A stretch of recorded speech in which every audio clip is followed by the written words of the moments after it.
Greetings and salutations, good people of the internet. My name is Big Lou, and welcome to my laundry room, which is not exactly my workshop, but it's workshop adjacent, which is close enough. This week's project is going to be not replacing, but we're going to be installing a dryer vent, because as you can see, there isn't one. Well, there is, but it's just an old pantyhose that's stuck over the tub. We're going to be venting it to the outside, because it just vents into the interior here and hot, humid air into the interior of your laundry room when you've just spent a whole bunch of money putting climate control into your workshop is a moot point. It's something that I've been meaning to do for a long, long time, and finally now is the time that we're going to do it. And drilling a 4-inch hole through exterior brick has been something that has been the reason why I have been so reluctant to do this. But today's the day, and we're going to get started on it right now. Okay, so I picked up this through-the-wall wide-mouth vent hood, and I'll link to this particular unit that I got. I'll have a link to this down in the description below. I got it from Home Depot, just in the ducting section, I guess. Anyway, it'll be below. And this is going to be really cool because the unit itself has a little flapper thing on the back and this grate on the bottom so that you can clean it out. Sits on the wall like this, and it closes so that no critters can get up in there, which is awesome.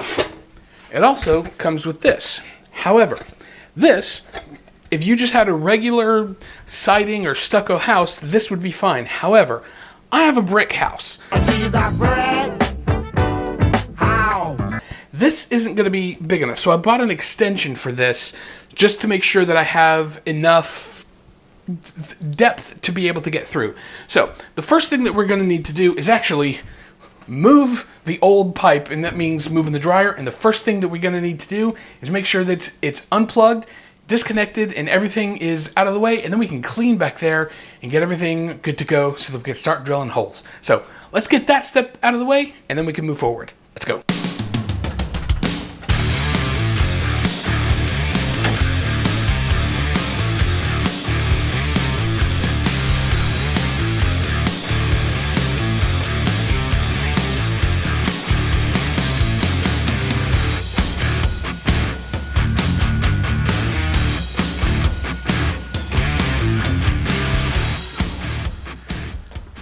Okay, now that we are all clean and everything's moved out of the way, we can start thinking about where we're going to drill the holes. Now, I know what's on the other side here. I know that there's plenty of wall space here. It's just a matter of where do I want this to go. So because the electrical panel and the hot water heater are in such close proximity to the wall that I'm going to be drilling into, I'm going to be using this stud finder, not a magnet trick to find where the stud...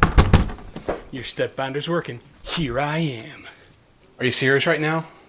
Dude, go away. Well, you're no fun anyway.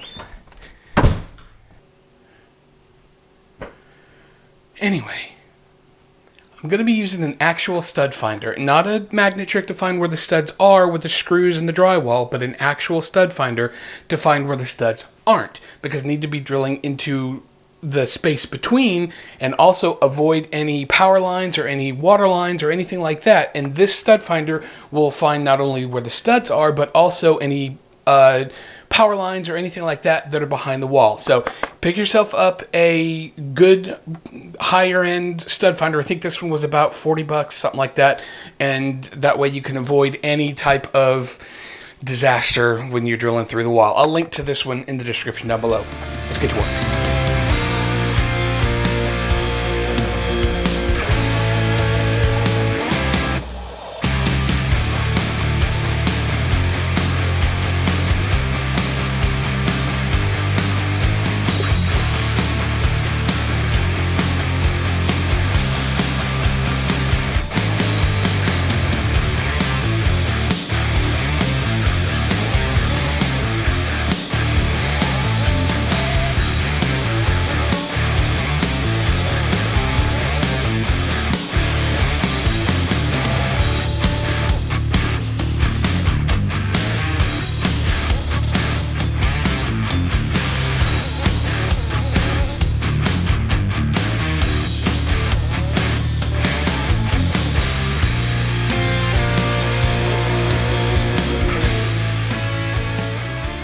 Alright, so using this giant 5/8 18-inch bit may make for a good wah-ha-ha type of YouTube shot, but practical uses just is not good, because getting a bit that big going in a masonry setting through a wall is not, it's better to do it the way that I'm doing. So what I've done is I've got a short little stubby 3/8 bit that I'm getting pilot holes started with, and then I'm switching over to this longer 3/8 bit. The 3/8 bit may be smaller and having to drill more holes, but it's a lot more controlled and it's easier to get the smaller bits started rather than that big monster 5/8 bit. Smaller holes in greater number rather than a fewer number of larger holes is definitely the way to go for a project like this. So, also, I'm sorry because the camera angle, it's really hard to get good shots of what it looks like, but I hope you're getting kind of the gist of what I'm doing here. So, do the best you can with what you got, right?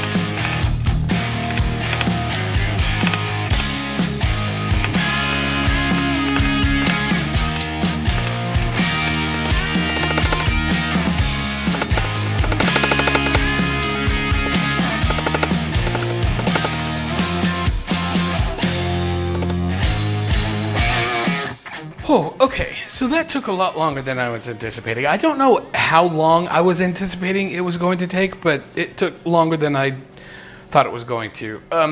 But that being said, they do make a 4-inch hole saw.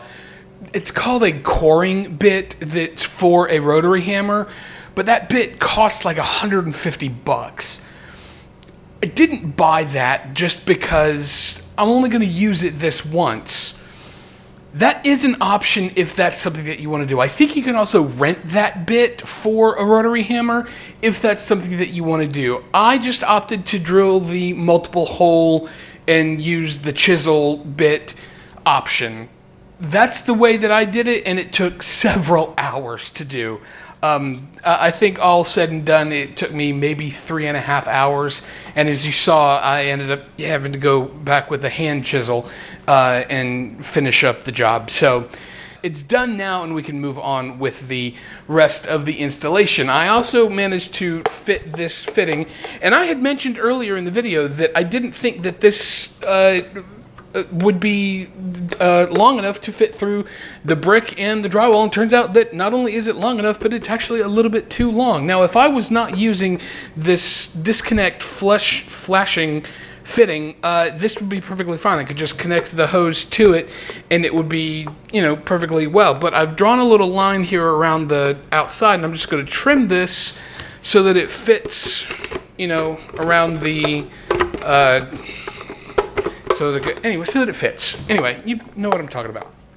So I'm going to trim that to size, and then I'm just going to use some silicone caulking on the inside here, drill these holes, mount this thing, and get it all finished up. And then we'll be able to move everything back in place, and we'll be good to go. So, we're in the home stretch. Let's wrap it up.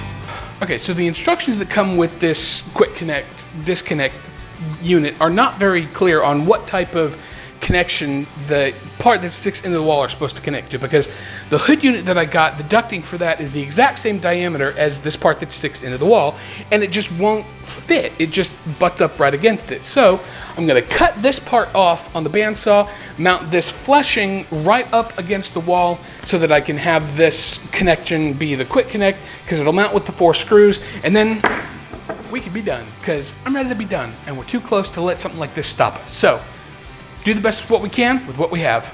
Let's go.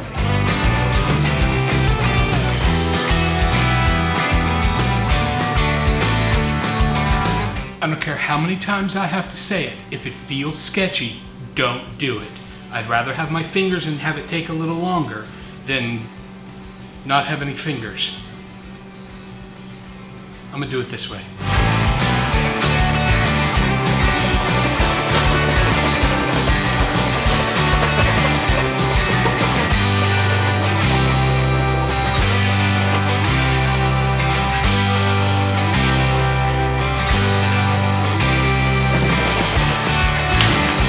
Besides, I think that took, what, 30 seconds? Less than a minute? This clip has been running 1 minute and 20 seconds, and I've been talking half that time. Be safe, kids.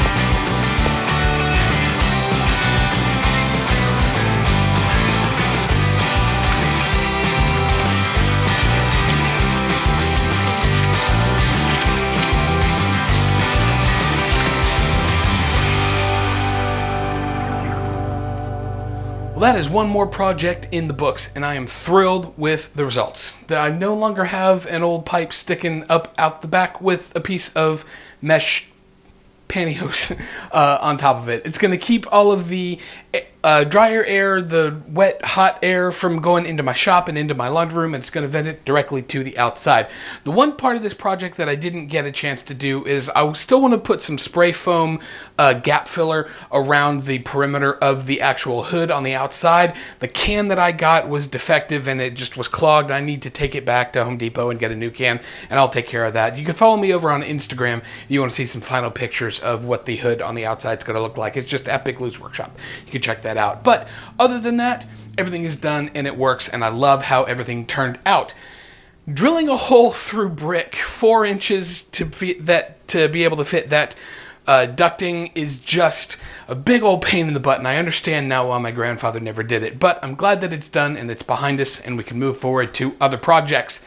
There's still a lot that I want to get done here in the shop. There's a whole ton of projects that I want to do, plus a whole lot of stuff here in the laundry room that I still want to do. This is just part 1 of a whole series of things that I'm going to be doing. I want to tackle this. There's a bathroom that's behind me over there that I want to take out. I want to do something with these cabinets. There's lots and lots and lots of stuff coming down the pipe. So be sure that you get subscribed if you want to check it out. There's something fun for you to watch right here. If you want to subscribe, you can click right here. In the meantime, I'm going to get started on the next project. You good folks, stay motivated, stay inspired, and stay safe. We'll see you next time.